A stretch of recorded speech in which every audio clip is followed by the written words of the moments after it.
Is there a vehicle that says to you that you've arrived? Well, for me, it's the BMW X5. Yes, there are much more expensive vehicles. They're bigger. I find them a bit garish, a bit much. This is sort of the sweet spot of luxury. And here is the 2024 BMW X5. Let's take it for a drive today. It's time for Family Wheels.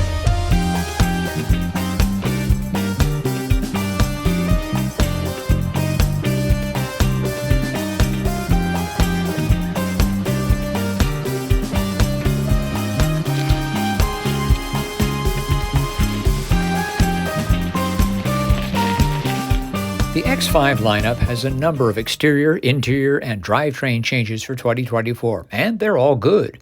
The front end has more aggressive rectangular shapes across the bottom and slightly narrower headlights, but the grille is essentially unchanged from the previous version. The back end echoes the increased angularity of the front, and the new taillights with two sets of ridges across their width look sharp. For 2024, the turbocharged 3-liter inline 6 in our xDrive 40i gains 40 horsepower for a total of 375. And now it has a 48-volt mild hybrid, which makes the stop-start function almost undetectable and helps shoulder the burden of systems operation. The xDrive 50e, formerly 45e, uses the same ultra-smooth inline 6, but is a plug-in hybrid, so it has 108 more horsepower than the 40i, 483 in total. And the PHEV helps it develop a locomotive-like torque of 516 pound-feet. It's said to be good for up to 64 kilometers, 40 miles, of electric motoring on a full charge. For old-school enthusiasts, there's the M60i, formerly M50i, with its 4.4-liter twin-turbo V8 beast under the hood. And far up the price ladder is the X5M Competition with 617 horsepower.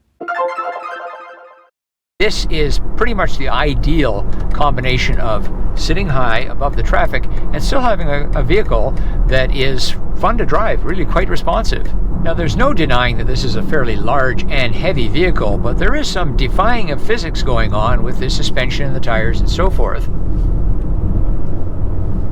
Because you can really throw it around a corner. I've engaged sport mode. Yes, the steering feel is tightened up, the shift points are sharpened. You can get quite a sporty feeling out of it. You know, it's almost a shame that vehicles like this are such a status symbol, spend a lot of their time at shopping malls and, I don't know, kids' riding lessons, because it really is kind of a hoot to drive. Let's put the brakes to a test. There's plenty of stopping power for this heavy vehicle. Of course, we do have those 22-inch rims all around, big fat tires, and gigantic disc brakes to help out. Well, let's see how luxurious the ride of the X5 is over our neighborhood bumpy road. Patches, potholes, speed bumps, and of course it takes them all in stride.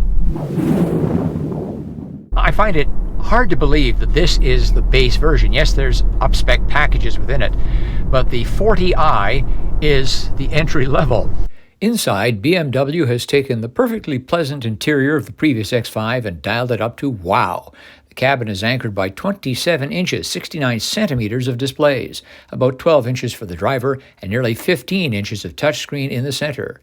There are almost no buttons in here. I'm not exaggerating. Got a volume button here, track skip, and then max defrost and rear defrost, and that's it.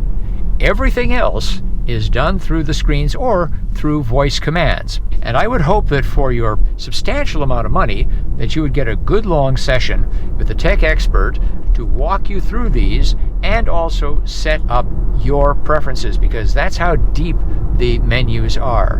Hello, BMW. Set the cabin temperature to 20 degrees. I'm setting 20 degrees Celsius throughout.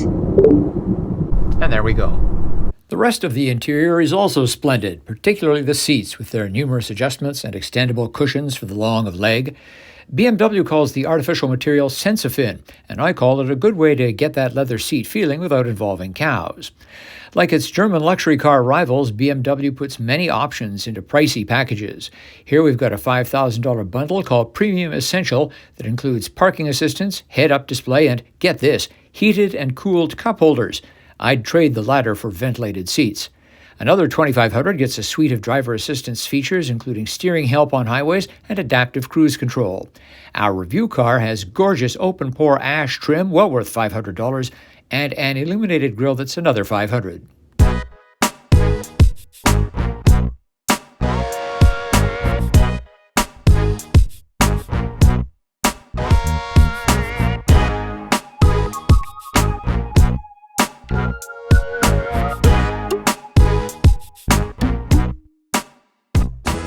As you'd expect from a vehicle of this size, the X5 easily passes our child seat test. Behind me, the kind of seat that takes up the most room, rear facing. Up front, I've got a few inches between my knees and the glove box door. I'm 5 feet 11 inches tall, 180 centimeters. The front seats, of course, have one of BMW's best features, and that is the extendable seat cushion or seat pan. That is manually operated.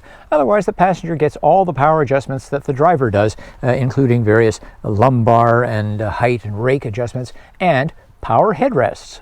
You can see there's plenty of room for an adult in the rear of the X5. As far as niceties go, we do have heated rear seats, and there is a temperature control, I see, and a couple of USB-C outlets. The rear seats do not adjust for rake. And whether it's kids, grandparents, or the rest of your golfing foursome, everyone in the back seat can enjoy the panoramic moonroof.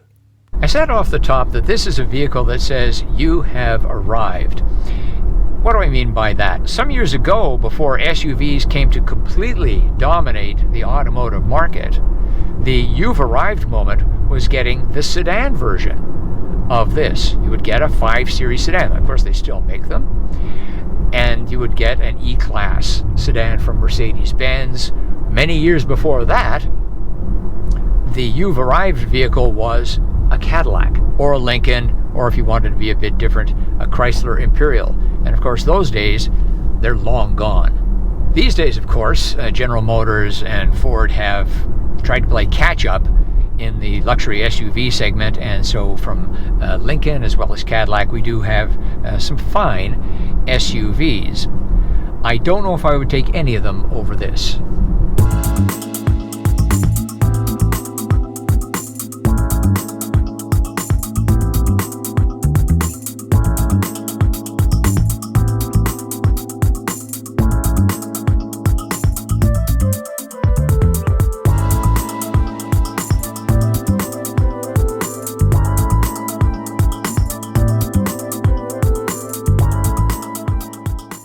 Well, that's our look at the 2024 BMW X5, a most impressive vehicle.